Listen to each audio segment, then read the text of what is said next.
Okay, hi everyone, welcome back, and in this update we are going to check out QNT's chart in a minute, but before that we are going to talk about something that has been getting quite a lot of attention in the crypto world, and that is the growing connection between QNT and Mastercard. Now, let me be very clear up front, there is at the moment at least no official partnership announcement. But the signals are actually getting louder, and if you start connecting the dots, it honestly feels like something big might be brewing behind the scenes. So let's just break this tweet down that is making the rounds. Mastercard is waiting, QNT is building. That is a very bold opener. But what is more interesting is the trail of evidence it lays out. So let's unpack it step by step. First clue is the Vocalink. You see, if you don't know, Vocalink powers the core payment infrastructure in the UK. We are talking, for example, over 10 billion transactions per year, and the rails behind 90% of UK salaries. Now, guess who built the system? You guessed that right, Gilbert Verdian, the founder of Quant. And it wasn't actually just him. No, it was also David Yates and also Martin Hargreaves, who are right now working with Quant. That, my friends, is not a random coincidence. That is the original payment squad, and now they are all back under one roof in QNT.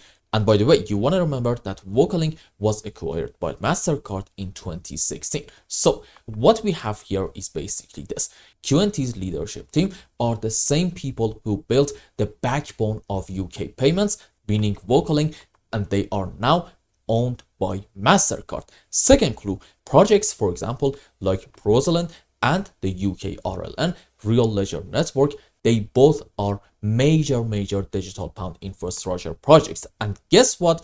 Quant is confirmed to be powering them. Mastercard has also been actively involved in these same initiatives, often appearing on panels or working groups alongside QNT. So they are both operating in the same sandbox, building regulated digital money systems for the UK. Now the third clue is fintech conferences and public appearances. You see, we have seen Quant and Mastercard on the same panels way too many times, including, for example, discussions around tokenized money, compliance, and blockchain infrastructure. That is not just networking. No, this is alignment. So while at the moment, again, there is absolutely no press release that says Mastercard is now partnered with QNT, all of this, in my view, feels like that they are working on something very big together. And honestly, it does actually make perfect sense, because Quant's over ledger tech is all about what? You guessed that right, interoperability, compliance, and a scalable financial infrastructure.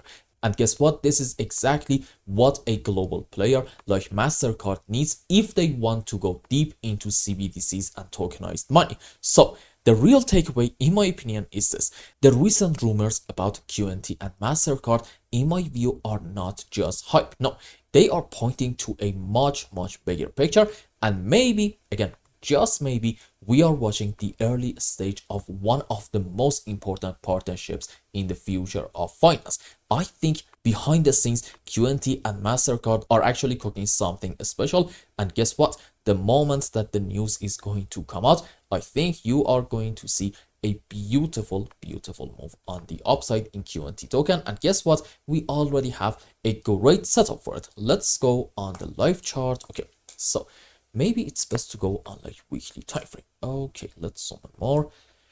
As you can see, since July of 2021, the price has been compressed over and over, and these types of price actions usually lead to very strong explosions. Do we have a good example of that? Absolutely. You can check out XRP's price chart, which had a 7-year long-term consolidation pattern, and you can actually argue in XRP we basically had a triangular structure, and maybe in QNT we are having the same. And here's a question: what happened to XRP from 50 cents?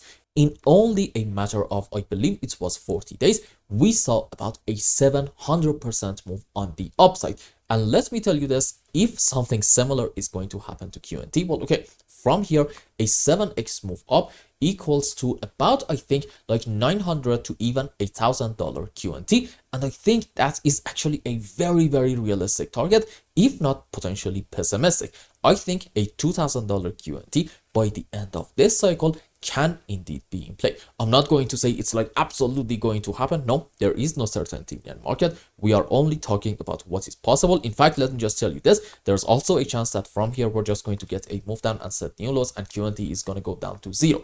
There is also a chance something like this might be in play. But is it going to be my primary scenario based on what am I seeing in here? And also the beautiful example of XRP, I'm going to say in QNT, we are extremely bullish, and everything is set for a magnificent bull run in this cycle. So overall, for the next 6 months to about a year, I think exciting times are going to be ahead, and hopefully we are going to see something very, very special in here. Now, let's go on some lower time frames and see what is happening. And if you remember, the last time that we talked about Quant, we were, I think, right in here, and the idea was that this move down doesn't necessarily mean that we are not allowed to consider the extension possibility anymore. No, we said if you want to ignore the extension scenario, you need to wait a little bit more and see, are we going to get a move down in order to take the lows down here about, let's say, $108. And did we do it? No, absolutely not. So for all I know, this can be still maybe starting from here, 5 up into 1, correction for wave 2, and what's next? You know the answer, big move up into wave 3 and 4 and 5. Are we going to get our move from the current point? It actually depends. You see, in terms of classic technical analysis, meaning support and resistances, we do have a very important area of resistance in here. And now, just because in this phase up, we like very quickly went above it, doesn't mean that we broke it and now we are back under it. No, this, for all I know, was just a simple fake out. Now, here's a very important point. I think we should probably expect another move down in order to take this low. Why is that? Because this seems to be kind of a strong move on the downside, and on the other hand, so far at least I can tell you that maybe we're just having the subways for an A, B, C zigzag, and well, this means maybe in QNT we are having an A, correction for wave B, and what's next? Probably another move down into our C leg. However, pay attention, two things need to happen in here in order to completely invalidate this possibility. Number one, we need to get a move on the upside ASAP if we want to be bullish in order to get back above this level and do some consolidating above it, followed by that we get another move up. If you see this, then okay, probably in QNT we're not even going to get that move down that we talked about earlier.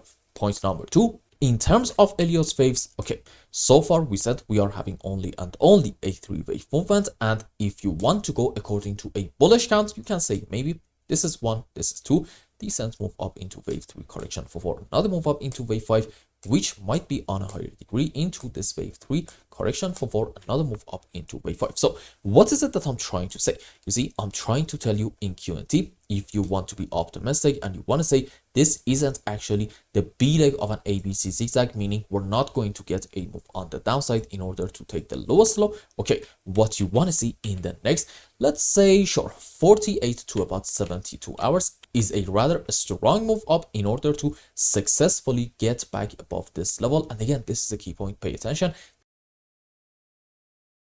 Stay there for maybe 48 hours and then we get another move up. If we do this, in my view, it will be an unbelievably bullish sign in QNT. And again, you want to remember the general count is absolutely optimistic. We're just talking about the short-term price action and the possibility of having like a very small move down, let's say like a 20% move or not. This overall doesn't really matter a whole lot, but you know, we're talking about what is happening in like very short term, so we need to check different possibilities in order to be 100% objective. So overall, we are looking great. There's simply nothing to be worried about. Let's actually hope that we are going to just shatter this resistance effectively immediately, and if we do so, the next target is going to be all the way up here between 155 to about 160, and if we manage to break that as well, okay, I'm thinking the next target might be around 190, but a better one can be, I believe it was somewhere around the $250 area. And I hope I explained everything well and you understood what is going on in QNT's price chart. Anyway, if you found any value in my content, I would really appreciate if you like this video and consider subscribing to my channel and follow me on Twitter. And if you want more, maybe you want a complete analysis for your own specific crypto, or maybe you want to learn some decent TA in order to be able to make good money in the markets, you can become a member and ask me anything you want. And until the next update, I hope you have a wonderful time with your family and loved ones. Goodbye.